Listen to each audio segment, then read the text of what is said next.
نأتي الآن إلى قوله وأشم إشارة بالضم في رفع وضم.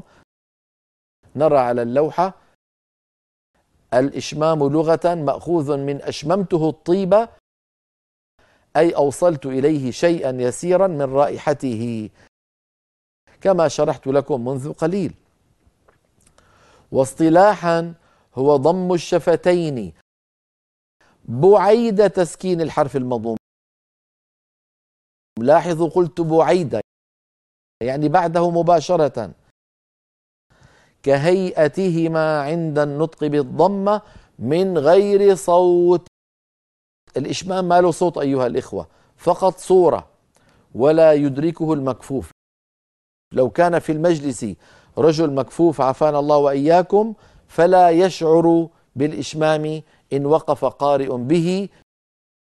لماذا؟ لأن الإشمام يرى ولا يسمع، لا يدرك بحاسة السمع بل بحاسة البصر.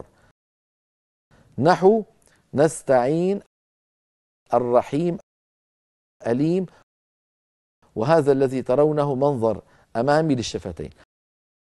أنطق لكم هذه الكلمات الثلاث بالإشمام حتى تضبطوها. وإياك نستعين،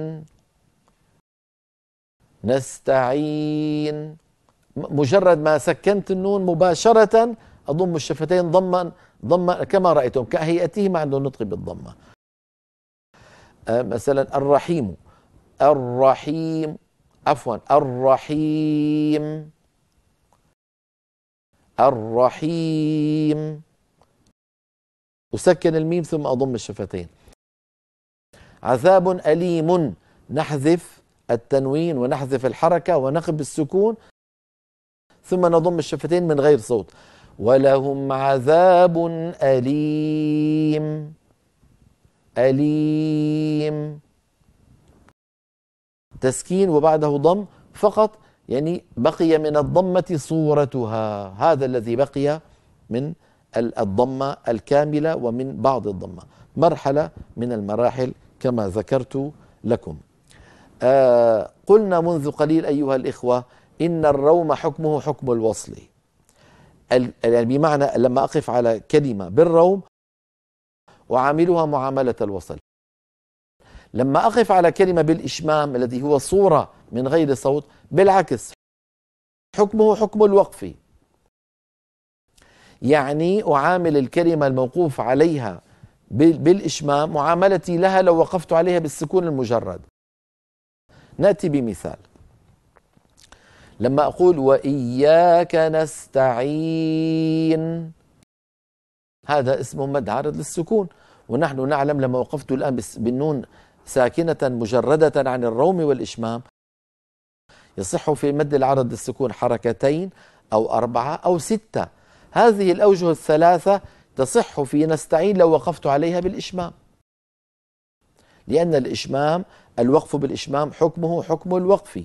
هكذا لو قصرنا وإياك نستعين بالتوسط نستعين، بالطول نستعين، هكذا نقف بالسكون ونضم الشفتين مباشرة بعد ذلك بسيط، ضم بسيط. واضح أيها الإخوة؟ هذا هو معنى أن الوقف حكم الوقف بالإشمام كالسكون. نرى ذلك على اللوحة. قاعدة: الإشمام حكمه حكم الوقف بالسكون، فيمد معه المد العارض للسكون حركتين أو 4 أو 6، ويعامل الحرف الموقوف عليه بالإشمام من حيث التفخيم والترقيق كما يعامل في الساكن. نحو فيغفر، عند الوصل الراء مفخمة لأنها مضمومة، لما نقف بالسكون فيغفر نقف بترقيق الراء لأن الراء قد صارت ساكنة وقبلها كسرة فهي مرققة. وإن وقفت بالإشمام يعني قلت فيغفر ثم ضممت شفتي من غير صوت، أيضا الراء مرققة لأن الإشمام حكمه حكم الوقف. هذا هو ما يتعلق بالإشمام، هذا ما يتعلق بالإشمام من حيث حكمه ومن حيث ما يتعلق به، ومن حيث أن حكمه عند الوقف تعامل الكلمة الموقوف عليها بالإشمام معاملة الكلمة الموقوف عليها بالإشمام تعامل معاملة السكون المجرد.